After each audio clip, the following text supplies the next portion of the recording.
ਸਤਿ ਸ਼੍ਰੀ ਅਕਾਲ, ਨਮਸਕਾਰ, ਆਦਾਬ ਦਰਸ਼ਕੋ। ਮੈਂ ਤੁਹਾਡਾ ਗੁਰਲਾਲ ਹਾਜ਼ਰ ਪ੍ਰੋਗਰਾਮ ਓਪਨ ਪਲੇਟਫਾਰਮ ਲੈ ਕੇ ਜਸ ਪੰਜਾਬੀ ਦੇ ਮੰਚ ਤੋਂ।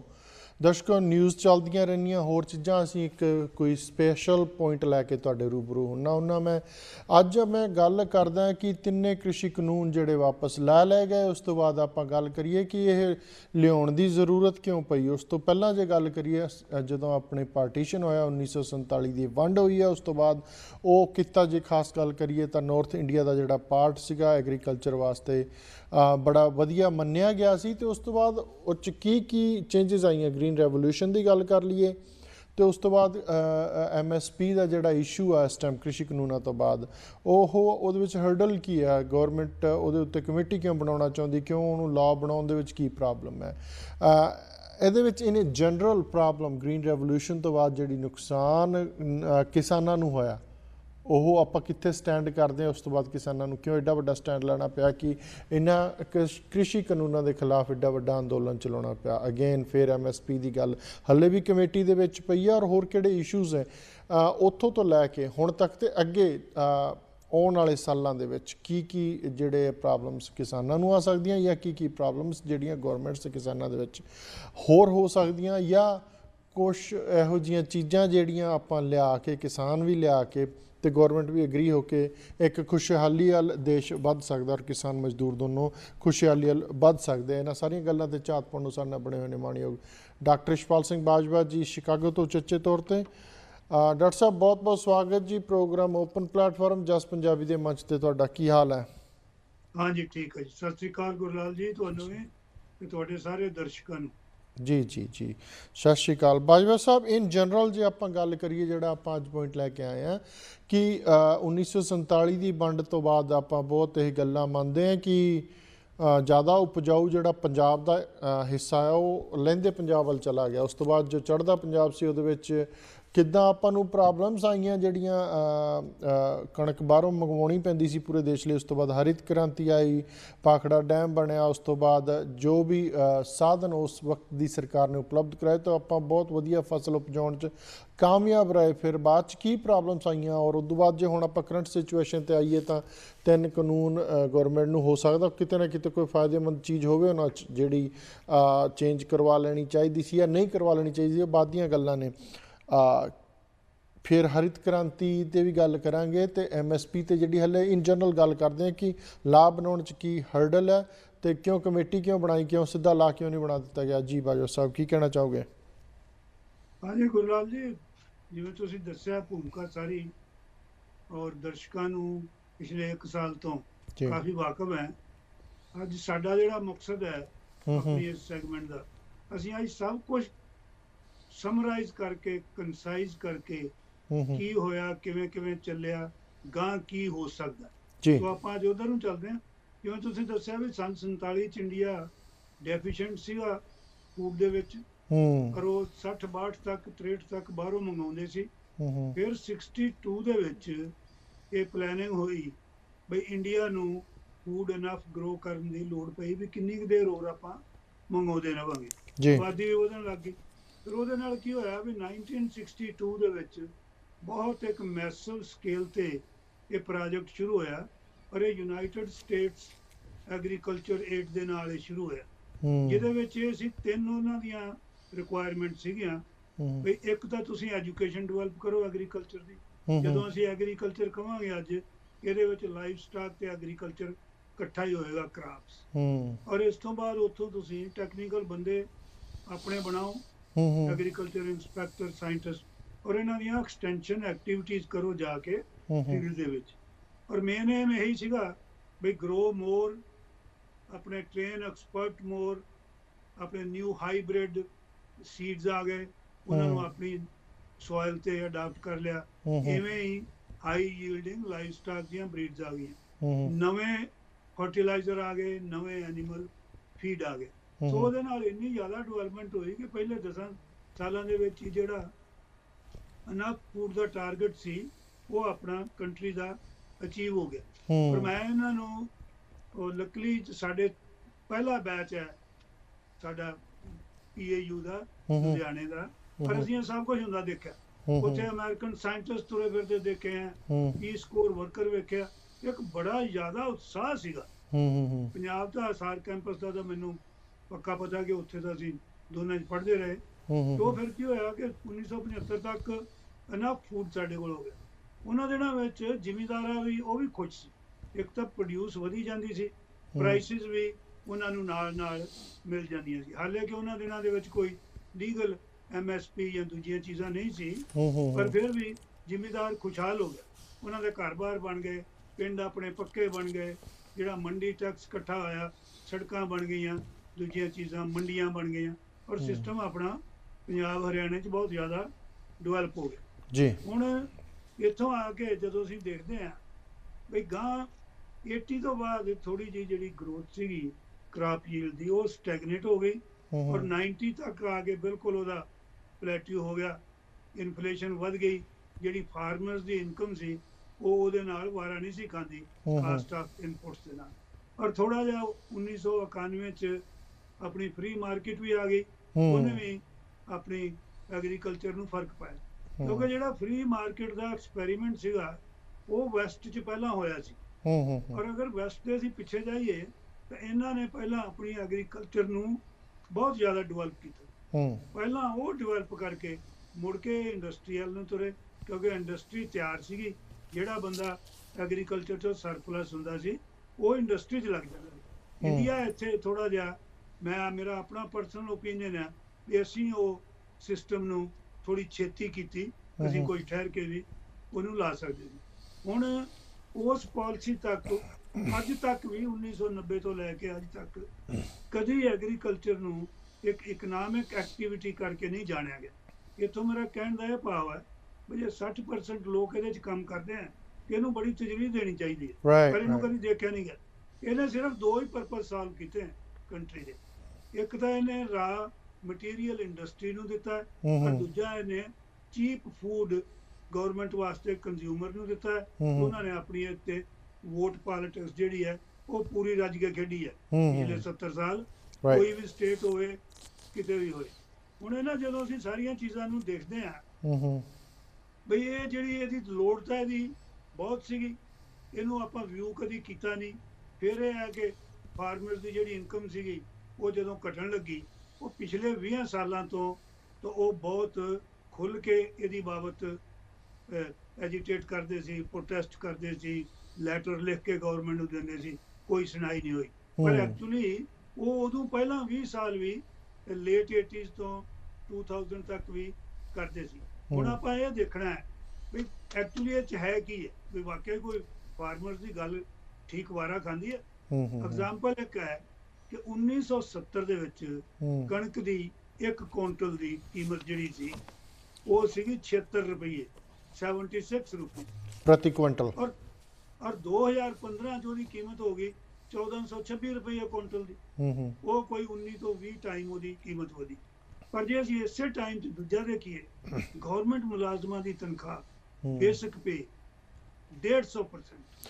ਡਾਕਟਰ ਸਾਹਿਬ ਉੱਥੇ ਆਪਾਂ ਉਹਨਾਂ ਦੀ ਮੁਲਾਜ਼ਮਾਂ ਦੀ ਪੇ ਵੀ ਛੱਡ ਦਿੰਦੇ ਹਾਂ। ਆਪਾਂ ਖੇਤੀ ਤੇ ਜਿਹੜੇ ਯੂਜ਼ ਹੋਣ ਵਾਲੇ ਪ੍ਰੋਡਕਟ ਆ, ਜੇ ਤੁਸੀਂ 1970 ਦੀ ਗੱਲ ਕਰਦੇ ਆ ਜਾਂ 1980 ਦੀ ਗੱਲ ਕਰਦੇ ਆ, ਅੱਜ 2021 ਦੇ ਵਿੱਚ ਖਾਦ ਦਾ ਗੱਟਾ ਉਦੋਂ ਕਿੰਨੇ ਦਾ ਆਉਂਦਾ ਸੀ ਤਾਂ ਹੁਣ ਕਿੰਨੇ ਦਾ ਆਉਂਦਾ, ਬੀਜ ਦੇ ਜਿਹੜੇ ਜਾਂ ਸਪਰੇਆਂ ਜਾਂ ਟਰੈਕਟਰ ਵਾਸਤੇ ਡੀਜ਼ਲ ਉਦੋਂ ਕਿੰਨੇ ਰੁਪਏ ਲੀਟਰ ਸੀ ਤਾਂ ਅੱਜ ਕਿੰਨੇ ਰੁਪਏ ਲੀਟਰ ਆ।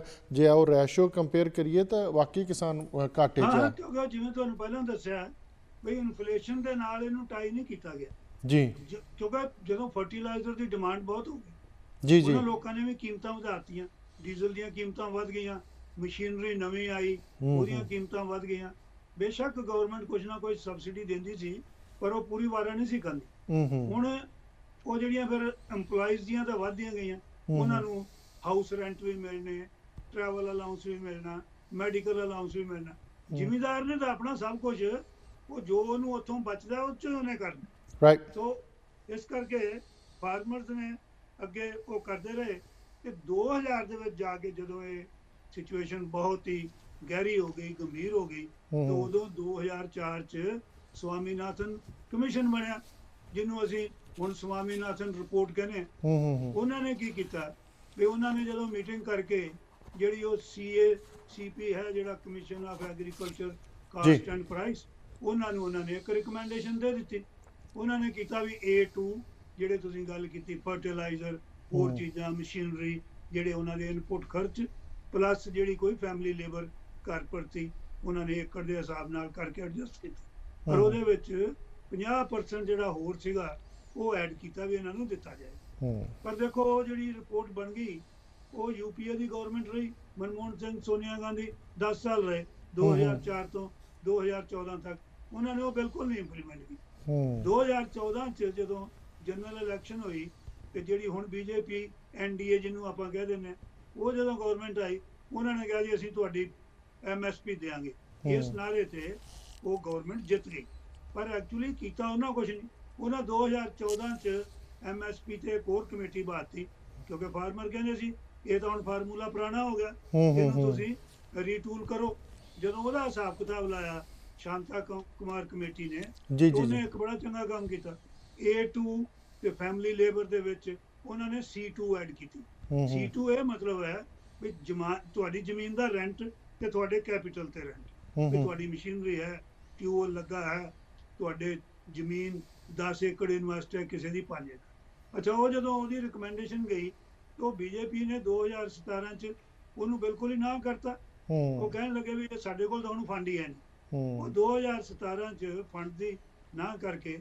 ਤੇ ਅੱਗੋਂ ਇੱਕ ਨਵਾਂ ਕੰਮ ਕਰ ਦਿੱਤਾ ਵੀ ਐਗਰੀਕਲਚਰ ਰਿਫਾਰਮ ਕਰਾਂਗੇ ਤੁਹਾਡੀ ਇਨਕਮ ਜਿਹੜੀ ਆ ਉਹ ਡਬਲ ਕਰਾਂਗੇ 2022 ਤੱਕ ਸੋ ਇਹ 2022 ਦੇ ਡਬਲ ਦੇ ਨਾਰੇ ਦਾ ਰਿਜ਼ਲਟ ਹੈ ਕਿ ਜਿਹੜੇ ਐਗਰੀਕਲਚਰ ਉਹਨਾਂ ਨੂੰ ਰਿਫਾਰਮ ਕਹਿੰਦੇ ਸੀ ਉਹਦੇ ਤੇ ਹੋਰ ਕਮੇਟੀਆਂ ਬਣ ਗਈਆਂ 2019 ਚ 7 CMਾਂ ਦੀ ਕਮੇਟੀ ਬਣ ਗਈ ਉਹਨਾਂ ਨੇ ਜੋ ਅੰਦਰ ਖਾਤੇ ਕੀਤਾ ਉਹ ਗਵਰਨਮੈਂਟ ਨੂੰ ਦੱਸ ਕੇ ਬਾਹਰ ਕੋਈ ਫਾਰਮਰਸ ਨਾਲ ਕਿਸੇ ਨਾਲ ਕੋਈ ਲੰਮੀ ਚੌੜੀ ਡਿਟੇਲ ਗੱਲ ਨਹੀਂ ਹੋਈ ਜੇ ਕੋਈ ਥੋੜੀ ਬਹੁਤ ਹੋਈ ਹੋਵੇ ਤਾਂ ਆਈ ਕੈਂਟ ਸੇ ਪਰ ਉਹ ਕੀ ਹੋਇਆ ਵੀ ਉਹ 3 ਬਿੱਲ ਬਣ ਗਏ ਉਹ ਜਿਹੜੇ 3 ਬਿੱਲ ਬਣੇ ਉਹਦੀ ਹੁਣ ਸਟੋਰੀ ਆਪਾਂ ਨੂੰ ਪੰਜਾਬ ਵਿੱਚ ਤਾਂ ਪਤਾ ਹੀ ਹੈ ਵੀ ਜਿਹੜੇ ਸਾਡੇ ਉਦੋਂ ਦੀ ਫੂਡ ਪ੍ਰੋਸੈਸਿੰਗ ਮਿਨਿਸਟਰ ਸੀਗੇ ਉਹਨਾਂ ਨੇ ਕੋਈ ਇੰਡਸਟਰੀ ਕੋਈ ਫੈਕਟਰੀ ਤੇ ਨਹੀਂ ਲਿਆਂਦੀ ਰਾਦਰ ਉਹਨਾਂ ਨੇ ਵੀ ਇਸ ਬਿੱਲ ਨੂੰ ਸਪੋਰਟ ਕਰਤੀ ਉਹ ਜਦੋਂ ਇਹਦੇ 3 ਐਕਟ ਬਣ ਗਏ ਦੁਬਾਰਾ ਐਜੀਟੇਸ਼ਨ ਲੱਗ ਗਈ ਜੂਨ 2020 ਚ ਮੁੜ ਕੇ ਬੀਬੀ ਹਰਸਿਮਰਤ ਕੌਰ ਨੂੰ ਰਿਜ਼ਾਈਨ ਵੀ ਕਰਨਾ ਪਿਆ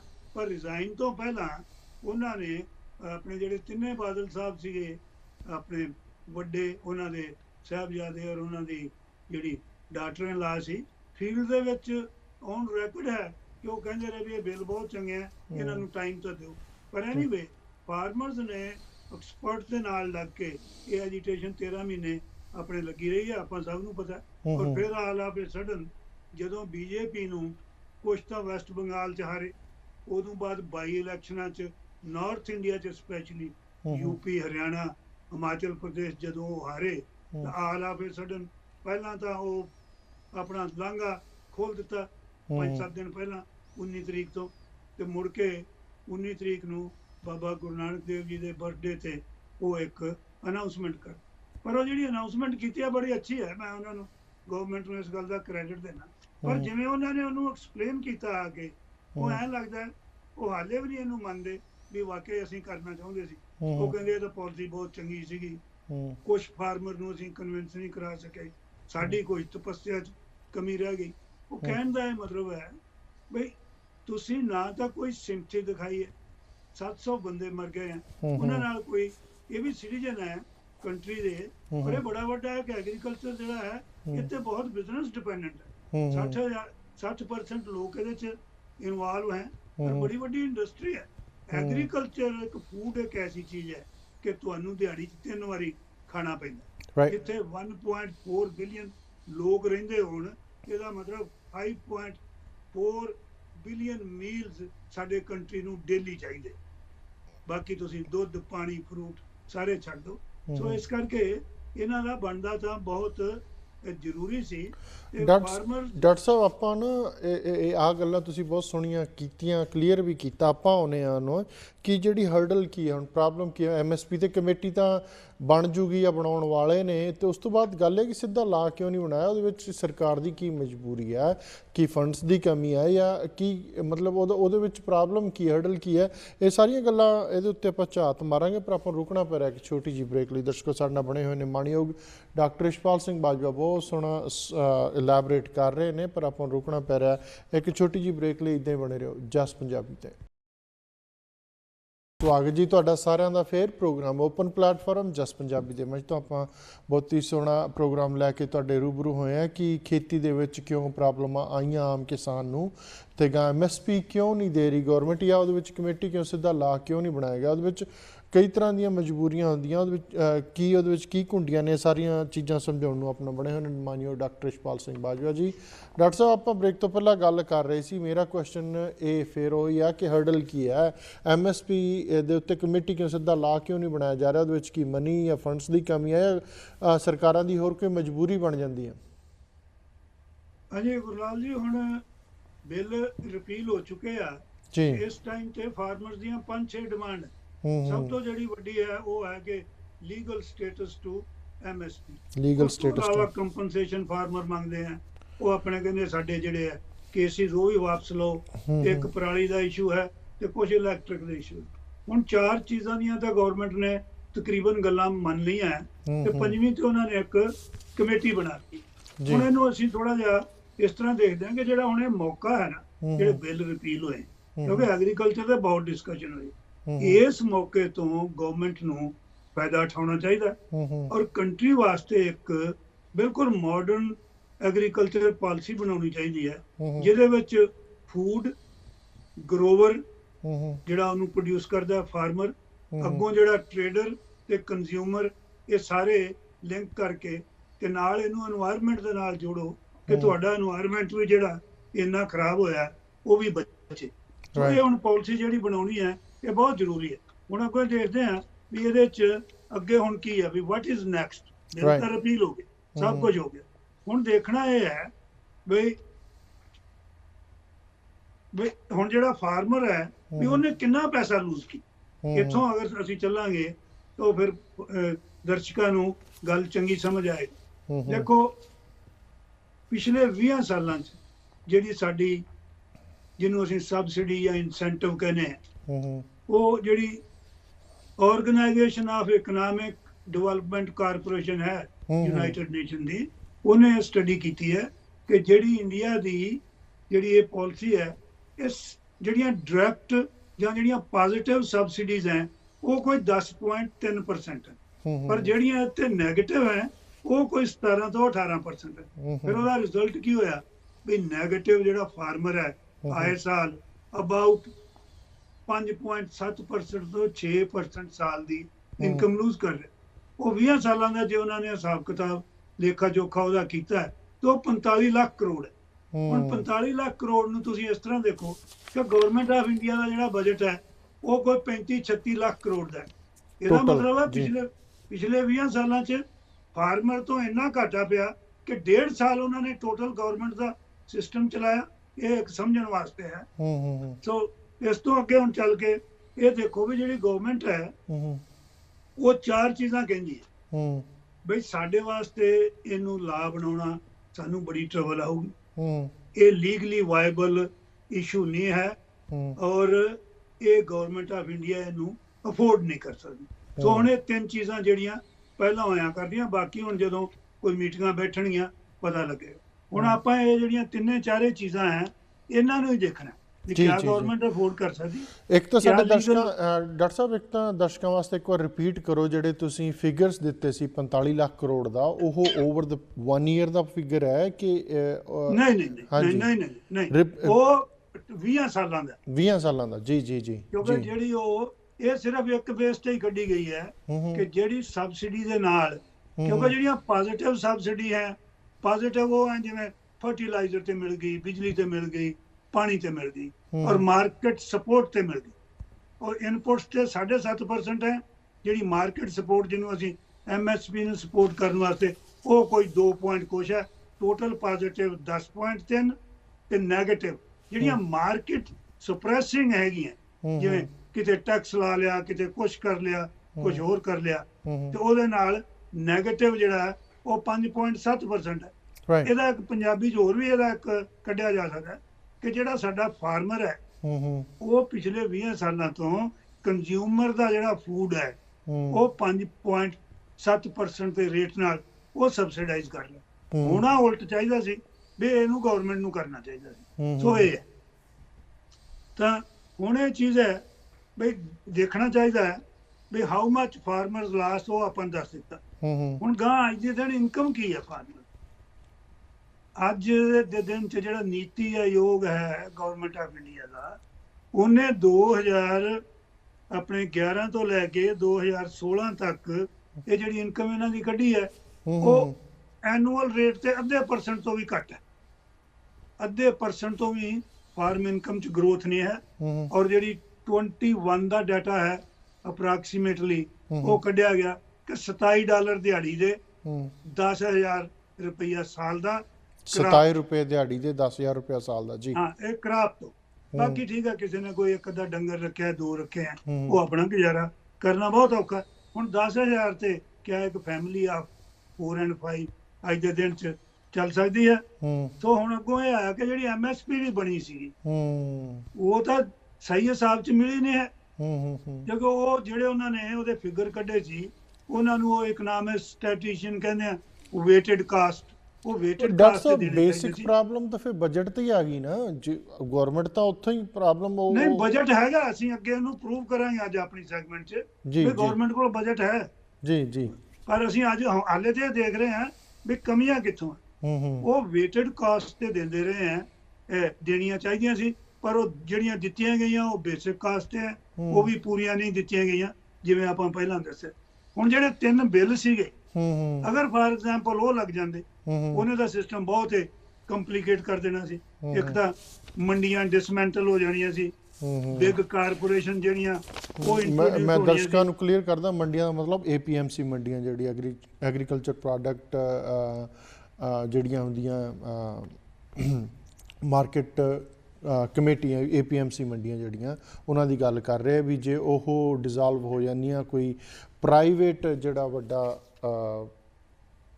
ਵਪਾਰੀ ਆ ਕੇ ਆਪਦੀ ਮਰਜ਼ੀ ਨਾਲ ਉਹ ਮੁੱਲ ਦਿੰਦਾ, ਥੋੜ੍ਹਾ ਚਿਰ ਜ਼ਿਆਦਾ ਦਿੰਦਾ ਫਿਰ ਘੱਟ ਦਿੰਦਾ, ਉਹਦਾ ਕਰਕੇ ਫਿਰ ਮੰਡੀਆਂ ਵਾਲਿਆਂ ਨੇ ਤਾਂ ਕਿਤੇ ਹੋਰ ਜਾ ਕੇ ਕੋਈ ਹੋਰ ਕਾਰੋਬਾਰ ਕਰ ਹੀ ਲੈਣਾ ਸੀ। ਉਹਦੀ ਗੱਲ ਕਰ ਰਹੇ ਡਾਕਟਰ ਸਾਹਿਬ ਜੀ। ਡਾਕਟਰ ਸਾਹਿਬ, ਉਹ ਫਿਰ ਜਿਹੜੇ ਫਾਰਮਰ ਸੀਗੇ, ਉਹਨਾਂ ਨੂੰ ਵੱਡੀ ਕਾਰਪੋਰੇਸ਼ਨ ਦੇ ਮੁਕਾਬਲੇ ਟਿਕਣਾ ਬਹੁਤ ਔਖਾ ਹੋ ਜਾਣਾ ਸੀ। ਔਰ ਜਿਹੜੇ ਫਾਰਮਰ ਅੱਜ ਅਸੀਂ ਕਹਿ ਰਹੇ ਹਾਂ ਨਾ ਬਈ ਬਹੁਤ ਜ਼ਿਆਦਾ ਬਈ ਦੱਬ ਕੇ ਵਾਹ ਤੇ ਰੱਜ ਕੇ ਖਾ, ਉਹ ਥਿਊਰੀ ਅੱਜ ਕੱਲ੍ਹ ਗਲਤ ਹੈ। ਹੁਣ ਤਾਂ ਜਿੱਦਾਂ ਤੁਸੀਂ ਫਸਲ ਬੀਜਦੇ ਜੇ ਤੇ ਐਕਚੁਅਲੀ ਖੇਤਾਂ 'ਚ ਅਸੀਂ ਘਾਟਾ ਹੀ ਬੀਜਦੇ ਹਾਂ। ਇਹ ਇੰਡੀਅਨ ਇਕਨੋਮਿਸਟ ਦੀਆਂ ਰਿਪੋਰਟਸ ਹੈ ਸਾਰੀਆਂ। ਹੁਣ ਅੱਗੋਂ ਕੁਐਸਚਨ ਇਹ ਆਉਂਦੇ ਆ ਵੀ ਜਿਹੜੀ ਗਵਰਨਮੈਂਟ ਹੈ ਉਹ ਕਹਿੰਦੀ ਹੈ ਕਿ ਲੀਗਲ ਇਹਨੂੰ ਬਣਾਉਣਾ ਗਲਤ ਆਈਡੀਆ, ਅਸੀਂ ਇਹਨੂੰ ਅਫੋਰਡ ਨਹੀਂ ਕਰ ਸਕਦੇ, ਇਹ ਇੱਕ ਲੂਜ਼ਿੰਗ ਪ੍ਰੋਪੋਜੀਸ਼ਨ ਹੈ ਜੇ ਅਸੀਂ ਦਈਏ। ਆਪਾਂ ਹੁਣ ਇਹਨੂੰ ਦੇਖਦੇ ਬਈ ਐਕਸਪਰਟਸ ਇਹ ਕਹਿੰਦੇ ਆ ਕਿ ਜਿਹੜੀਆਂ ਤਿੰਨੇ ਚੀਜ਼ਾਂ ਗਵਰਨਮੈਂਟ ਦੱਸ ਰਹੀ ਹੈ ਇਹ ਠੀਕ ਨਹੀਂ ਹੈ।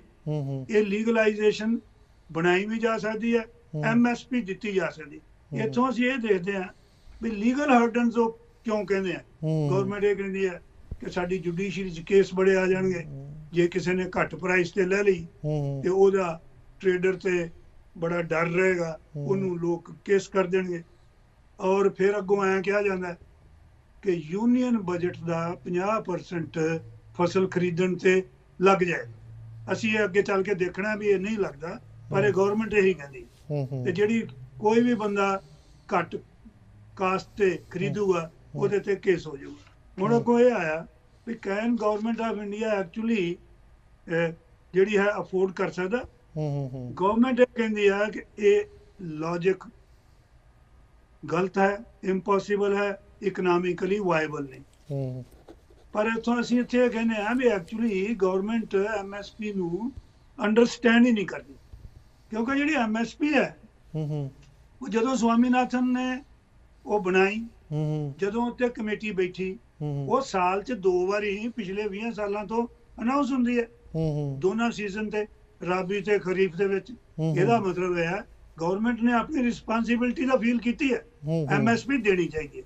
ਹੁਣ ਦੇਖਣਾ ਇਹ ਹੈ ਫਾਰਮਰ ਇਹ ਕਹਿੰਦਾ ਵੀ ਸਾਨੂੰ ਪ੍ਰਾਪਰ ਦਿਓ, ਗਵਰਨਮੈਂਟ ਉਹਨਾਂ ਨੂੰ ਘੱਟ ਦੇ ਰਹੀ ਹੈ। ਇਸ ਕਰਕੇ ਫਿਰ ਫਾਰਮਰ ਕਹਿੰਦੇ ਆ ਵੀ ਜੇ ਤੁਸੀਂ ਇੱਥੇ ਕੋਈ ਲਾ ਹੀ ਪਲੀਜ਼ ਬਣਾ ਦਿਓ ਸੋ ਦੈਟ ਸਾਨੂੰ ਰੋਜ਼ ਗਲੀਆਂ 'ਚ ਨਾ ਆਉਣਾ ਪਵੇ। ਕੋਈ ਇੰਨਾ ਸੌਖਾ ਨਹੀਂ ਹੈ ਐਜੀਟੇਸ਼ਨ ਕਰਨੇ, ਪ੍ਰੋਟੈਸਟ ਕਰਨੇ। ਉਹ ਵੀ ਇੱਕ ਫੈਮਿਲੀ ਲੋਕ ਹੈ, ਬਾਲ ਬੱਚੇ ਉਹਨਾਂ ਦੇ ਘਰਾਂ 'ਚ ਹੈ। ਹੁਣ ਮਾਤਾ ਆਪਣਾ ਸਾਰਾ ਕੰਮ ਸਾਂਭਦੀ ਹੈ, ਪਿਤਾ ਉੱਥੇ ਬੈਠਾ ਉੱਥੇ ਅੱਡੇ ਤੇ, ਪਰ ਜਦੋਂ ਤੁਸੀਂ ਫਸਲ ਦੀ ਕੀਮਤ ਆਉਂਦੀ ਹੈ ਉਹ ਕੋਈ ਖਾਸ ਨਹੀਂ ਆਉਂਦੀ। ਸੋ ਹੁਣ ਇੱਥੋਂ ਚੱਲਦੇ ਆ ਵੀ ਗਵਰਨਮੈਂਟ ਨੇ ਆਪਣੀ ਡਿਊਟੀ ਤਾਂ ਮੰਨ ਲਈ ਇਹ ਸਾਨੂੰ ਦੇਣੀ ਚਾਹੀਦੀ ਹੈ। ਫਿਰ ਗੱਲ ਹੈ ਵੀ ਤੁਸੀਂ ਦਿੰਦੇ ਕਿਉਂ ਨਹੀਂ।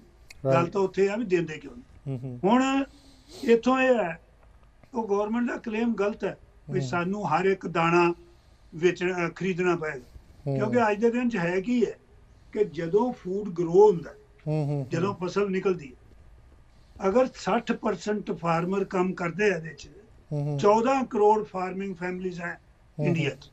ਜੇ ਇੱਕ ਦੇ ਪਿੱਛੇ 5 ਵੀ ਖਾਣ ਵਾਲੇ ਹੋਣ, ਇਹਦਾ ਮਤਲਬ 60 ਕਰੋੜ ਬੰਦਿਆਂ ਦਾ ਫੂਡ ਤਾਂ ਉਹ ਰੱਖਦੇ ਆ ਆਪਣੇ ਘਰ ਜੀ। ਗਵਰਨਮੈਂਟ ਵਾਸਤੇ ਪਿੱਛੇ ਰਹਿ ਗਿਆ 50%। 50% ਜੋ ਗਵਰਨਮੈਂਟ ਆਪਣਾ ਪੀਡੀਐਸ ਚਲਾਉਂਦੀ ਹੈ। ਪੀਡੀਐਸ ਇੰਨਾ ਹੈ ਕਿ 35 ਕਿਲੋ ਪਰ ਫੈਮਿਲੀ ਪਰ ਮੰਥ, ਔਰ ਦੂਜਿਆਂ ਨੂੰ ਕਈ ਇੱਕ ਸੈਕੰਡ ਗ੍ਰੇਡ ਹੈ, ਉਹਨਾਂ ਨੂੰ 15 ਕਿਲੋ ਪਰ ਮੰਥ। ਉਹ 5 ਲੱਖ ਜਿਹੜੀਆਂ ਦੁਕਾਨਾਂ ਹੈ ਰਾਸ਼ਨ ਦੀਆਂ, ਉੱਥੋਂ ਗਵਰਨਮੈਂਟ ਫੂਡ ਵੇਚਦੀ ਹੈ। ਇਸ ਕਰਕੇ ਗਵਰਨਮੈਂਟ ਦੀ ਉਹ ਰਿਕੁਆਇਰਮੈਂਟ ਹੈ, ਉਹਦੇ ਬਿਨਾਂ ਤਾਂ ਲੈਣਾ ਨਹੀਂ ਪੈਣਾ। ਹਾਂ, ਉਹ ਸਿਰਫ ਇੱਕ ਸਿਨੈਰੀਓ 'ਚ ਗੱਲ ਠੀਕ ਬਣਦੀ ਹੈ, ਜੇ ਗਵਰਨਮੈਂਟ ਸਾਰਾ ਫੂਡ ਖਰੀਦੇ ਤੇ ਉਹਨੂੰ ਜਾਂ ਸਮੁੰਦਰ 'ਚ ਸੁੱਟ ਦੇ ਤੇ ਜਾਂ ਉਹਨੂੰ ਅੱਗ ਲਾ, ਜਿਹਨੂੰ ਤੁਸੀਂ ਕਹੋ ਜ਼ੀਰੋ ਵੈਲਿਊ ਲੈ ਕੇ ਚੱਲੋ। ਪਰ ਐਕਚੁਅਲੀ ਫੂਡ ਦੀ ਜ਼ੀਰੋ ਵੈਲਿਊ ਨਹੀਂ ਹੈ।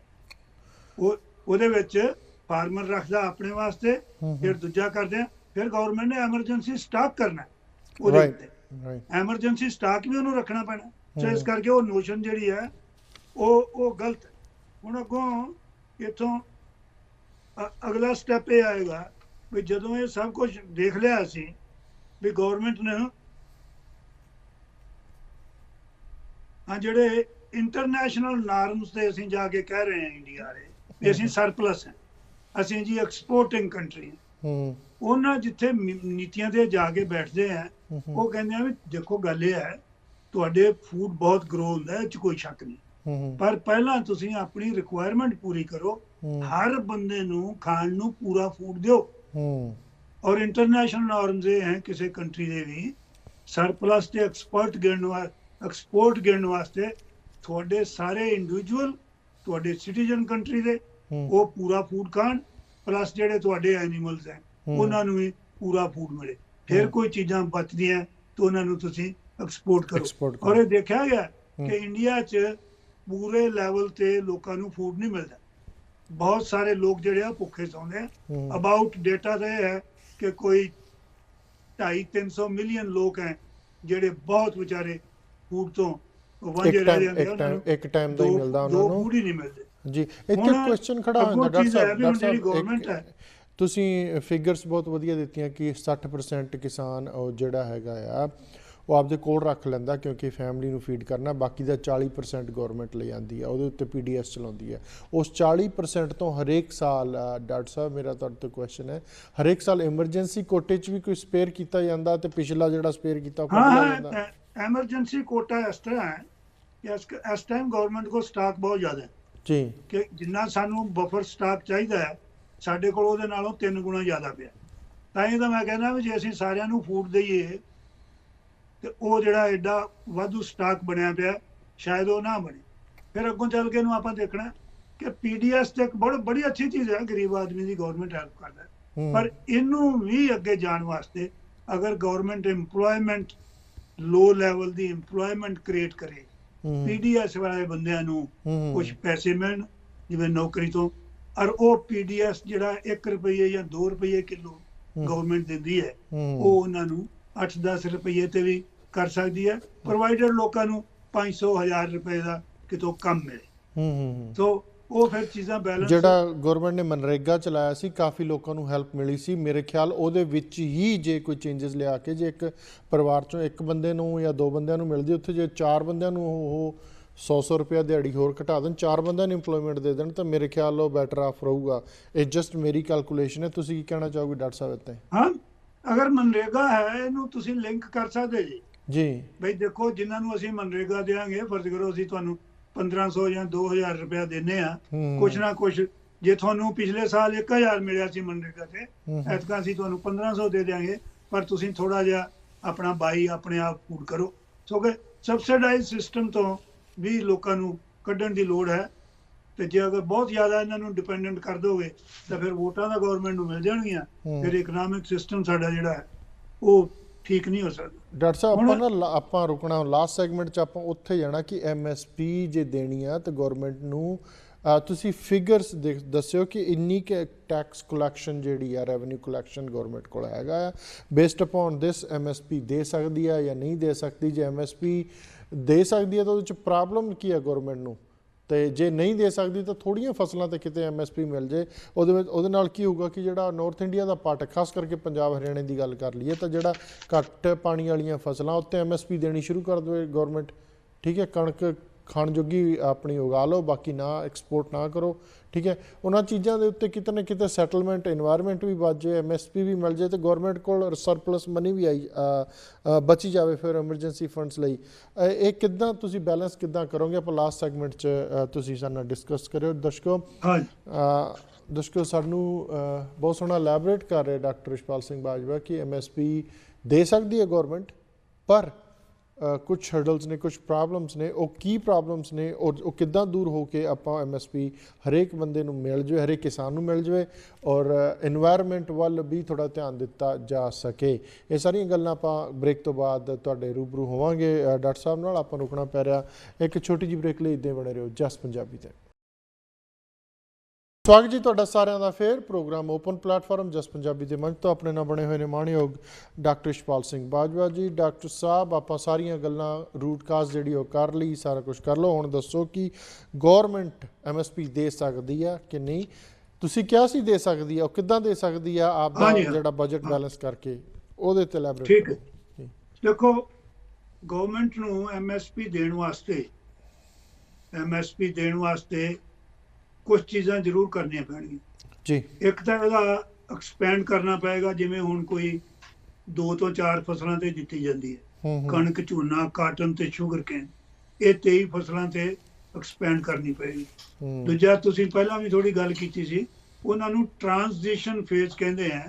ਇੱਕ ਐਗਜ਼ਾਮਪਲ ਤੁਹਾਨੂੰ ਮੈਂ ਦੇਣਾ, ਜੇ ਅਸੀਂ ਦਾਲਾਂ ਉਗਾਉਣ ਤੇ ਲਾਈਏ ਔਰ ਜਿਹੜਾ ਸਾਡਾ PDS ਸਿਸਟਮ ਹੈ ਗਵਰਨਮੈਂਟ ਦਾ, ਅਗਰ ਇਹ 1 ਕਿਲੋ ਦਾਲ ਦੇਣ ਲੱਗ ਜਾਵੇ ਲੋਕਾਂ ਨੂੰ ਪਰ ਰਾਸ਼ਨ, ਮੈਂ ਦਰਸ਼ਕਾਂ ਨੂੰ ਕਲੀਅਰ ਕਰਦਾ, PDS ਮਤਲਬ ਪਬਲਿਕ ਡਿਸਟ੍ਰੀਬਿਊਸ਼ਨ ਸਿਸਟਮ, ਆਟਾ ਦਾਲ ਸਕੀਮ, ਜਿਹੜਾ ਗਵਰਨਮੈਂਟ ਵੱਲੋਂ ਦਿੱਤਾ ਜਾਂਦਾ ਜੀ। ਅਗਰ ਉਹਦੇ ਵਿੱਚ ਇਹ ਖੁਰਾਕ ਦੇ ਵਿੱਚ 1 ਕਿਲੋ ਰਾਸ਼ਨ ਦੇ ਵਿੱਚ ਉਹਨਾਂ ਦਾ ਐਡ ਕਰੇ ਪਰ ਮਹੀਨੇ, ਤਾਂ 13 ਮਿਲੀਅਨ ਟਨ ਜਿਹੜੀਆਂ ਦਾਲਾਂ ਵਾ ਉਹਨਾਂ ਦੀ ਪ੍ਰੋਡਕਸ਼ਨ ਵੱਧ ਜਾਏਗੀ। ਹੁਣ 23 ਮਿਲੀਅਨ ਹੁੰਦੀਆਂ, ਫਿਰ ਇਹ 36 ਮਿਲੀਅਨ ਹੋ ਜਾਣਗੇ। ਸੋ ਇਹਦੇ ਨਾਲ ਉਹ ਟ੍ਰਾਂਜੀਸ਼ਨ 'ਚ ਵੀ ਹੈਲਪ ਕਰੇਗੀ। ਤੁਸੀਂ ਦੂਜਾ ਕਰ ਦਿਓ। ਔਰ ਇਹੀ ਚੀਜ਼ ਆਪਾਂ ਅਪਲਾਈ ਕਰ ਸਕਦੇ ਹਾਂ ਸਰੋਂ, ਤੋਰੀਆ, ਆਇਲ ਸੀਡ ਨੂੰ, ਕਿਉਂਕਿ ਅਸੀਂ ਕੋਈ 1 ਲੱਖ ਕਰੋੜ ਦੇ ਜਿਹੜੇ ਆਇਲ ਸੀਡ ਹੈ ਉਹ ਅਸੀਂ ਆਏ ਸਾਲ ਇੰਪੋਰਟ ਕਰਦੇ ਹਾਂ। तो ਇਹ ਉੱਥੇ ਵੀ ਹੋ ਸਕਦਾ ਹੈ ਟ੍ਰਾਂਜੀਸ਼ਨ ਸਬਸਿਡੀ ਗਵਰਨਮੈਂਟ ਨੂੰ ਦੇਣੀ ਪਏਗੀ, 2-3 ਸਾਲਾਂ 'ਚ ਕੰਮ ਠੀਕ ਹੋ ਜਾਏ। ਹੁਣ ਤੀਜੀ ਚੀਜ਼ ਇਹ ਆਉਂਦੀ ਹੈ, ਇਹ ਟਾਈਮਲੀ ਮਾਰਕੀਟ ਸਪੋਰਟ ਦੇਣੀ ਚਾਹੀਦੀ। ਉੱਥੋਂ ਮੇਰਾ ਭਾਵ ਹੈ, ਅਗਰ ਇਸ ਸਾਲ ਫਰਜ਼ ਕਰੋ ਕਣਕ ਤੇ ਝੋਨਾ ਬਹੁਤ ਜ਼ਿਆਦਾ ਹੋ ਗਿਆ ਔਰ ਕਈ ਵਾਰੀ ਮਾਰਕੀਟ 'ਚ ਉਹਦੀ ਕੀਮਤ ਘਟ ਜਾਂਦੀ ਹੈ, ਉੱਥੇ ਗਵਰਨਮੈਂਟ ਨੂੰ ਕੀ ਕਰਨਾ ਚਾਹੀਦਾ? ਟਾਈਮਲੀ ਮਾਰਕੀਟ ਇੰਟਰਵੈਂਸ਼ਨ, ਵੀ ਪਹਿਲੀ 10-20% ਜਿਹੜੀ ਫਸਲ ਹੈ ਉਹ ਇਮੀਡੀਏਟਲੀ ਪਹਿਲੇ ਦਿਨਾਂ 'ਚ ਉਹ ਖਰੀਦ ਲਓ। ਉਹ ਗਵਰਨਮੈਂਟ ਨੇ ਆਪਣੇ ਸਟਾਕ 'ਚ ਲੈ ਜਾਣੀ ਹੈ। ਬਾਕੀ ਲੋਕਾਂ ਨੇ, ਟ੍ਰੇਡਰਸ ਨੇ ਮੁੜ ਕੇ ਆ ਕੇ ਜਿਹੜੀ ਉਹ ਪ੍ਰਾਈਸ ਹੈ ਉਹ ਆਪਣੀ ਸ਼ੋਰ ਅਪ ਹੋ ਜਾਣੀ ਹੈ, ਪ੍ਰਾਈਸ ਸਟੇਬਲ ਹੋ ਜਾਏਗੀ। ਔਰ ਇਹਦੋਂ ਅੱਗੇ ਜੇ ਤੁਸੀਂ ਚੱਲੋ, ਹੁਣ ਆਪਾਂ ਅੱਗੇ ਪਹਿਲਾਂ ਇੱਕ ਵਾਰੀ ਹਿਸਾਬ ਲਾਇਆ ਸੀ ਬਈ ਗਵਰਨਮੈਂਟ ਨੂੰ ਸਾਰੇ ਦਾਣੇ ਨਹੀਂ ਖਰੀਦਣੇ ਪੈਂਦੇ, ਉਹਨਾਂ ਨੂੰ ਸਿਰਫ ਇੱਕ ਕਰਨਾ ਚਾਹੀਦਾ ਡੈਫੀਸਿਟ ਪੇਮੈਂਟ ਦੇਣਾ। ਇੱਕ ਮੈਂ ਐਗਜ਼ਾਮਪਲ ਦੇਣਾ ਤੁਹਾਨੂੰ, ਸਨ 2018 ਦੀ, 2018 'ਚ ਅਗਰ ਜਿਹੜੀ ਮਕਈ ਦੀ ਜਿਹੜੀ ਕੀਮਤ ਕੱਢੀ ਗਈ ਸੀ ਉਹ ਕੋਈ 1429 ਰੁਪਏ ਪਰ ਸੀਗੀ 100 ਕਿਲੋ ਦੀ ਪਰ, ਤੇ ਉਹਦੇ 'ਚ ਕੀ ਹੋਇਆ ਬਈ ਜਿਹੜੀ ਵਿਕੀ ਸੀ ਉਹ ਕੋਈ 1100 ਦੇ ਲਾਗੇ ਵਿਕੀ ਸੀ, 250 ਰੁਪਏ ਦਾ ਫਰਕ ਸੀਗਾ ਪਰ ਕੁਇੰਟਲ। ਅਗਰ ਹੁਣ ਉਹ ਗਵਰਨਮੈਂਟ ਉਸ ਸਾਲ ਦੀ ਸਾਰੀ ਫਸਲ ਅਸੀਂ ਦੇਖੀ, 23 ਦੀਆਂ 23 ਫਸਲਾਂ ਦੇਖੀਆਂ ਜਿਹਦੇ ਤੇ ਜ਼ਿਮੀਦਾਰ ਮੰਗਦਾ, ਤੇ ਗਵਰਨਮੈਂਟ ਦਾ ਜਿਹੜਾ ਸਿਰਫ ਬਿੱਲ ਸੀਗਾ ਉਹ 50,000 ਕਰੋੜ ਦਾ ਹੀ ਸੀ, ਜਿਹਨੂੰ ਆਪਾਂ ਡੈਫੀਸਿਟ ਸਬਸਿਡੀ ਕਹਿੰਦੇ ਆ। ਔਰ ਉਹ ਵੀ ਜਿਹੜਾ ਲੋਅਰ ਫਾਰਮੂਲਾ ਸੀ ਜਿਹੜਾ ਸਵਾਮੀਨਾਥਨ ਦਾ, ਜਿਹਦੇ ਵਿੱਚ A2 ਤੇ FL ਲੱਗੀ ਸੀ। ਅਗਰ ਤੁਸੀਂ A2 FL ਪਲੱਸ C2 ਲਾਉਣਾ ਹੋਵੇ ਸ਼ਾਂਤਾ ਕੁਮਾਰ ਵਾਲਾ, ਫਿਰ ਵੀ ਇਹ 2.25 ਲੱਖ ਕਰੋੜ ਬਣਦਾ ਸੀ। ਗਵਰਨਮੈਂਟ ਕਹਿੰਦੀ ਸਾਡਾ 17 ਕਰੋੜ ਲੱਗਦਾ। ਸੋ ਇਹ ਗੱਲ ਨਹੀਂ ਹੈ।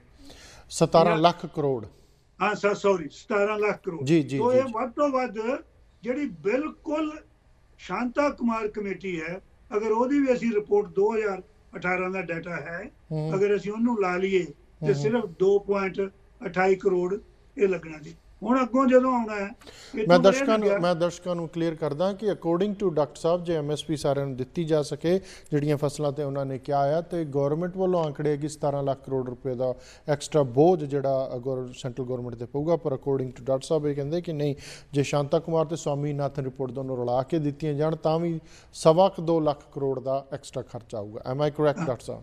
ਹਾਂ ਬਿਲਕੁਲ। ਇਹ ਅਸੀਂ ਅੱਗੇ ਲੱਭਣਾ ਵੀ ਹੈਗਾ। ਅੱਜ ਦੇ ਦਿਨ 'ਚ ਗਵਰਨਮੈਂਟ ਨੇ ਕਿਤੋਂ ਹਟਾ ਕੇ ਦੂਜੇ ਪਾਸੇ ਪੈਸਾ ਕਰਨਾ, ਅਗਲੀ ਸੈਗਮੈਂਟ 'ਚ ਆਪਾਂ ਉਹ ਦੇਖਦੇ ਹਾਂ। ਆਪਾਂ ਡਾਕਟਰ ਸਾਹਿਬ ਅੱਜ ਵਕਤ ਇਜਾਜ਼ਤ ਨਹੀਂ ਦੇ ਰਿਹਾ, ਆਪਣੇ 5-6 ਮਿੰਟ ਹੀ ਹੈ, ਤੁਸੀਂ ਇਸ ਚੀਜ਼ ਨੂੰ ਵਾਈਂਡ ਅਪ ਕਰੋ ਜੀ। ਜੀ ਅੱਛਾ, ਇੱਥੇ ਹੁਣ ਦੇਖਣਾ ਇਹ ਹੈ ਕਿ ਗਵਰਨਮੈਂਟ ਦਾ ਮਿਥ ਗਲਤ ਹੋ ਗਿਆ ਵੀ ਸਾਨੂੰ 17 ਲੱਖ ਕਰੋੜ ਜਿਹੜਾ ਹੈ ਆਏ ਸਾਲ ਲਾਉਣਾ ਪਏਗਾ। ਹੁਣ ਅੱਗੇ ਆਉਣੇ ਆ where the money will come from. Money ਇਸ ਤਰ੍ਹਾਂ ਦੇਖਣਾ ਹੈ ਵੀ ਇਹ ਪਹਿਲੀ ਤਾਂ ਚੀਜ਼ ਆ ਵੀ ਇਹਦੀ ਥੋੜੀ ਆਪਾਂ ਭੂਮਿਕਾ ਦੇਖਣੀ ਹੈ ਵੀ ਜਦੋਂ ਜ਼ਿਮੀਂਦਾਰ ਨੂੰ ਪੈਸੇ ਦੇਣੇ ਹੁੰਦੇ ਆ ਉਦੋਂ ਇਹ ਕੁਐਸਚਨ ਆਉਂਦਾ, ਜਦੋਂ ਅਸੀਂ ਕਾਰਪੋਰੇਟ ਨੂੰ ਦੇਣਾ ਉਦੋਂ ਇਹ ਕੁਐਸਚਨ ਨਹੀਂ ਆਉਂਦਾ। ਜਦੋਂ ਕਿ ਐਗਰੀਕਲਚਰ ਸੈਕਟਰ ਤੇ ਕਾਰਪੋਰੇਟ ਇੰਡਸਟਰੀ ਸੈਕਟਰ ਦੋਵੇਂ ਕੰਟਰੀ ਦੀ ਇਕਨੋਮਿਕ ਐਕਟੀਵਿਟੀ ਵਾਸਤੇ ਕੰਮ ਕਰਦੇ। ਇੱਕ ਇੰਡਸਟਰੀ 'ਚ ਕਰਦਾ ਔਰ ਜਿਹੜਾ ਫਾਰਮਰ ਹੈ ਉਹ ਰਾ ਮਟੀਰੀਅਲ ਪ੍ਰੋਡਿਊਸ ਕਰਦਾ ਹੈ ਉਸ ਫੈਕਟਰੀ ਦਾ, ਸੋ ਉਹਨੂੰ ਵੀ ਹੱਕ ਹੈ ਪੈਸਾ ਕਰਨ ਦਾ। ਹੁਣ ਐਗਜ਼ਾਮਪਲ ਇੱਕ ਇਹ ਹੈ ਕਿ 2018 'ਚ ਕਾਰਪੋਰੇਟ ਲੋਨ ਵੇਵਰ ਹੋਏ 3.25 ਲੱਖ ਕਰੋੜ ਦੇ ਜੀ। 3.25 ਲੱਖ ਕਰੋੜ ਦੇ ਇਹ ਜਿਹੜੇ ਲੋਨ ਵੇਵਰ ਹੋ ਗਏ, ਨੋ ਕੁਐਸਚਨ ਆਸਕ। 7ਵਾਂ ਪੇ ਕਮਿਸ਼ਨ ਬੈਠਾ ਗਵਰਨਮੈਂਟ ਆਫ ਇੰਡੀਆ ਦਾ, ਉਹਦਾ ਜਿਹੜਾ ਟੋਟਲ ਬਿੱਲ ਸੀ ਸੈਂਟਰਲ ਗਵਰਨਮੈਂਟ ਨੂੰ ਪਿਆ 1 ਲੱਖ ਕਰੋੜ, ਸਟੇਟਾਂ ਨੂੰ ਪਿਆ 4.5 ਲੱਖ ਕਰੋੜ, 5.5 ਲੱਖ ਕਰੋੜ ਨੋ ਕੁਐਸਚਨ ਆਸਕ। ਔਰ ਜਦੋਂ ਜ਼ਿਮੀਂਦਾਰ ਦੀ ਵਾਰੀ ਆਉਂਦੀ ਹੈ ਉਦੋਂ ਆਪਾਂ ਫਿਰ ਕਹਿੰਦੇ ਵੀ ਇਹਨਾਂ ਨੂੰ ਕਰੋ। ਔਰ ਨੰਬਰ 3 ਇਹ ਬਹੁਤ ਇੰਪੋਰਟੈਂਟ ਗੱਲ ਜੀ ਜੀ 2008 ਚ ਇੰਟਰਨੈਸ਼ਨਲ ਇਕਨੋਮਿਕ ਮੈਲਟਡਾਊਨ ਹੋਇਆ। ਤੁਹਾਨੂੰ ਵੀ ਪਤਾ ਜਦੋਂ ਓਬਾਮਾ ਦੀ ਐਡਮਿਨਿਸਟ੍ਰੇਸ਼ਨ ਆਉਣੀ ਸੀ, ਕੰਟਰੀ ਆਪਣਾ ਬਹੁਤ ਟਰਬਲ ਸੀ ਔਰ ਉਹ ਸਾਰੀ ਦੁਨੀਆ 'ਚ ਇਫੈਕਟ ਹੋ ਗਿਆ ਜਦੋਂ ਅਮਰੀਕਾ ਦੀ ਇਕਾਨਮੀ ਹਿਲਦੀ ਹੈ। ਤੇ ਉਦੋਂ ਇੱਕ ਸਬਸਿਡੀ ਬਣੀਆਂ ਜਿਹਨੂੰ ਅਸੀਂ ਕਹਿੰਦੇ ਸੀ ਸਟਿਮੂਲਸ ਪੈਕੇਜ। ਇੰਡੀਅਨ ਗਵਰਨਮੈਂਟ ਨੇ ਵੀ ਦੇਣਾ ਸ਼ੁਰੂ ਕੀਤਾ 1.86 1,86,000 ਕਰੋੜ ਦਾ ਸਾਲਾਨਾ ਦੇਣ ਲੱਗੇ, ਜਿਹੜਾ ਅੱਜ ਤੱਕ ਚਾਲੂ ਹੈ। ਔਰ ਉਹਦੇ ਮੁਕਾਬਲੇ 'ਚ ਰੈਸਟ ਆਫ ਦਾ ਵਰਲਡ ਨੇ 2014 ਜਾਂ 15 'ਚ ਜਦੋਂ ਰਿਕਵਰੀ ਹੋ ਗਈ ਉਹਨਾਂ ਨੇ ਉਹ ਬੰਦ ਕਰ ਦਿੱਤਾ। ਗਵਰਨਮੈਂਟ ਆਫ ਇੰਡੀਆ ਦਾ ਚੱਲ ਰਿਹਾ। ਹੁਣ ਮੈਂ ਇਹ ਗੱਲ ਨੂੰ ਤਾਂ ਲਿਆਂਦਾ ਕਿ ਇਹ ਜਿਹੜਾ 2.25 ਲੱਖ ਕਰੋੜ ਹੈ ਸਾਲਾਨਾ, ਇਹ ਹੁਣ ਬੰਦ ਕੀਤਾ ਜਾ ਸਕਦਾ ਕਿਉਂਕਿ ਇਹਦਾ ਜਿਹੜਾ ਪਰਪਸ ਹੈ ਸਾਲ ਹੋ ਗਿਆ। ਹੁਣ ਕੋਈ ਇਕਨੋਮਿਕ ਉੱਥੇ ਨਹੀਂ ਹੈ, ਕੋਈ ਕ੍ਰਾਈਸਿਸ ਨਹੀਂ ਜੀ, ਕਿਉਂਕਿ ਸਾਰੀ ਦੁਨੀਆ ਨੇ ਬੰਦ ਕਰਤਾ। ਹੁਣ ਇੱਥੇ ਦੇਖੋ ਕੀ ਗੱਲ ਵੀ ਜਿਹੜਾ ਆਪਣਾ ਮਿਨਿਸਟਰ ਹੈ ਪੀਯੂਸ਼ ਗੋਇਲ, ਉਹਨੇ ਆਪਣੇ ਡਾਟਾ ਟ੍ਰੇਡ ਕਾਮਰਸ ਵਾਲੇ ਨੇ ਪ੍ਰੋਜੈਕਟ ਕੀਤਾ ਸੀ ਵੀ ਜੇ ਅਸੀਂ ਜ਼ਿਮੀਂਦਾਰਾਂ ਨੂੰ 6000 ਰੁਪਇਆ ਪਰ ਮਹੀਨਾ ਦਈਏ, ਜਿਹੜਾ ਪਿਛਲੀ ਇਲੈਕਸ਼ਨ ਤੋਂ ਪਹਿਲਾਂ ਕੀਤਾ ਸੀ, ਤੇ 75000 ਕਰੋੜ ਦਾ ਖਰਚਾ। ਜੇ ਉਹਨੂੰ 12000 ਦਈਏ ਤੇ 1.5 ਲੱਖ ਕਰੋੜ ਦਾ ਸਾਲਾਨਾ ਹੈ। ਮੈਂ ਇਹ ਕਹਿਣਾ ਵੀ ਉਹਨੂੰ 15,000 ਰੁਪਇਆ ਮਹੀਨੇ ਦਾ ਦੇਣ ਲੱਗ ਜਾਓ ਤੇ ਉਹਦਾ ਜਿਹੜਾ ਸਾਲਾਨਾ ਬਿੱਲ ਹੈ ਉਹ 1.86 ਕਰੋੜ ਹੈ। ਸਿਰਫ ਕਰਨਾ ਕੀ ਹੈ, ਇਕਨੋਮਿਕ ਸਟਿਮੂਲਸ ਪੈਕੇਜ ਨੂੰ ਐਗਰੀਕਲਚਰ ਫਾਰਮ ਬਿੱਲ ਦੇ ਨਾਲ ਸਵਾਪ ਕਰਨਾ। ਠੀਕ, ਉਧਰੋਂ ਬੰਦ ਕਰਕੇ ਇੱਧਰ ਲਿਓ। ਜੀ ਜੀ ਜੀ ਸਮਝ। ਹਾਂ, ਉਹਦੀ ਲੋੜ ਨਹੀਂ ਹੈ, ਸਾਰੀ ਦੁਨੀਆ 'ਚ ਬੰਦ ਹੋ ਗਿਆ, ਸਾਰੀ ਦੁਨੀਆ 'ਚ ਬੰਦ ਹੋ। So this is how it is possible ਜੀ। ਹਾਂਜੀ ਹਾਂ। ਔਰ ਇਹਦੋਂ ਅੱਗੇ ਜਦੋਂ ਤੁਸੀਂ ਉਹਨੂੰ ਸਵੈਪ ਕਰੋਗੇ, ਤੁਹਾਡੇ ਕੋਲ ਉਹ ਪੈਸੇ ਹੈਗੇ, ਉਹ ਆਲਰੇਡੀ ਤੁਹਾਡੇ ਬਜਟ ਦੇ ਵਿੱਚ ਉਹਦਾ ਪ੍ਰੋਵੀਜ਼ਨ ਹੈਗਾ। ਹੁਣ ਚੀਜ਼ ਇਹ ਹੈ ਕਿ ਅਸੀਂ ਦੇਖਿਆ ਕੀ ਹੈ ਕਿ ਜਿਹੜੀ ਜਦੋਂ ਕਾਰਪੋਰੇਟ ਨੂੰ ਐਗਰੀਕਲਚਰ ਨਾਲ ਕੰਪੇਅਰ ਕਰ ਦਿੰਦੇ ਆ ਕੋਈ ਲੋਨ ਵੇਵਰ ਵਾਸਤੇ ਜਾਂ ਸਬਸਿਡੀ ਦੇਣ ਵਾਸਤੇ, ਉਹ ਗਲਤ ਹੈ। ਕਿਉਂਕਿ ਜ਼ਿਮੀਂਦਾਰਾ ਇੱਕ ਹੋਰ ਚੀਜ਼ ਹੈ, ਕਾਰਪੋਰੇਟ ਇੰਡਸਟਰੀ ਇੱਕ ਹੋਰ ਚੀਜ਼ ਹੈ।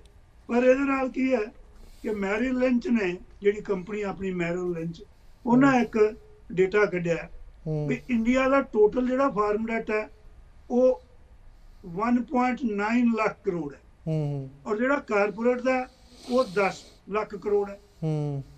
ਔਰ ਜਿਹੜਾ ਕਿਸਾਨਾਂ ਦਾ ਕਰਜ਼ਾ ਹੈ ਬੜਾ ਸਲੋਲੀ ਬਿਲਡ ਹੋਇਆ। ਜਿਹੜਾ ਕਾਰਪੋਰੇਟ ਹੈ ਉਹ ਤਾਂ ਬੜਾ ਫਾਸਟ ਬਿਲਡ ਹੋ ਜਾਂਦਾ ਜਦੋਂ ਵੱਡੀਆਂ ਕੰਪਨੀਆਂ। ਫਿਰ ਕਈ ਕਾਰਪੋਰੇਟ ਦੇ ਜਿਹੜੇ ਲੋਕ ਹੈ ਉਹ ਹਜ਼ਾਰਾਂ ਕਰੋੜ ਲੈ ਕੇ ਡਿਫਾਲਟਰ ਵੀ ਹੋ ਜਾਂਦੇ, ਸਾਰੀ ਦੁਨੀਆ 'ਚ ਹੋ ਜਾਂਦੇ, ਕੋਈ ਇਕੱਲੀ ਇੰਡੀਆ ਦੀ ਗੱਲ ਨਹੀਂ ਹੈ। ਡਾਕਟਰ ਸਾਹਿਬ ਆਪਣੇ ਕੋਲ ਅਖੀਰਲਾ 1 ਮਿੰਟ ਜੀ, 1 ਜਾਂ 30 ਸੈਕਿੰਡ ਰਹਿ ਗਏ, ਤੁਸੀਂ ਇਹਨੂੰ ਵਾਈਂਡ ਅਪ ਕਰੋਗੇ ਤੇ ਆਪਾਂ ਫਿਰ ਇੱਕ ਦਿਨ ਫਿਰ ਸੈਸ਼ਨ ਲਾਵਾਂਗੇ। ਹਾਂਜੀ, ਫਿਰ ਇਹ ਚੀਜ਼ ਇਹ ਹੋ ਗਈ ਵੀ ਜਦੋਂ ਫਾਰ ਪੂਅਰ ਆਉਂਦਾ ਉਦੋਂ ਅਸੀਂ ਇਹਨੂੰ ਚੈਰਿਟੀ ਸਮਝਦੇ ਹਾਂ, ਸਬਸਿਡੀ ਕਹਿੰਦੇ ਹਾਂ। ਜਦੋਂ ਕਾਰਪੋਰੇਟ ਨੂੰ ਦੇਣਾ ਉਦੋਂ ਅਸੀਂ ਇਨਸੈਂਟਿਵ ਕਹਿੰਦੇ ਹਾਂ, ਇਕਨੋਮਿਕ ਸਟਿਮੂਲਸ ਕਹਿੰਦੇ। ਸੋ ਇਸ ਕਰਕੇ ਇਹ ਜਿਹੜੀ ਇਹ ਚੀਜ਼ ਬਣ ਸਕਦੀ ਹੈ। ਐਗਰੀਕਲਚਰ ਸੈਕਟਰ ਨੂੰ ਇਕਨੋਮਿਕ ਐਕਟੀਵਿਟੀ ਕਰਕੇ ਵੇਖੋ, ਇਹਨੂੰ ਇੱਕ ਟੂਲ ਦੇਖੋ, ਐਜ਼ ਏ ਟੂਲ ਯੂਜ਼ ਕਰੋ, ਰੀਬੂਟ ਇਕਾਨਮੀ, ਇਹ ਕਨੈਕਟ ਫੂਡ ਪ੍ਰੋਡਿਊਸਰ ਟ੍ਰੇਡਰ ਸਾਰਿਆਂ ਨੂੰ ਕਨੈਕਟ ਕਰੋ, ਔਰ calculate the farmer income as of real time. ਔਰ ਜਿਹੜੇ ਸਟੈਪ ਕੰਸੀਡਰ ਕਰਨ ਵਾਲੇ हैं वो डेट रिलीफ है, फार्मर इनकम कमीशन बने, मिनिमम 18,000 रुपया चाहे डायरैक्ट पेमेंट दी जाए, गवर्नमेंट की इन्वेस्टमेंट इंक्रीज की जाए। हुण देखना ये है अज के दिन च एक नवी डिवेलपमेंट हुई है कि किसान अज यूनाइटेड है, मजदूर यूनाइटेड है। ये बिल जितन तो बाद उन्हां नूं ये यूनिटी रखनी चाहिए है। पोलिटिकल सिस्टम दे विच पार्टी बनाउण दी कोई लोड़ नहीं, बट प्रेशर बिल्डिंग ग्रुप करो।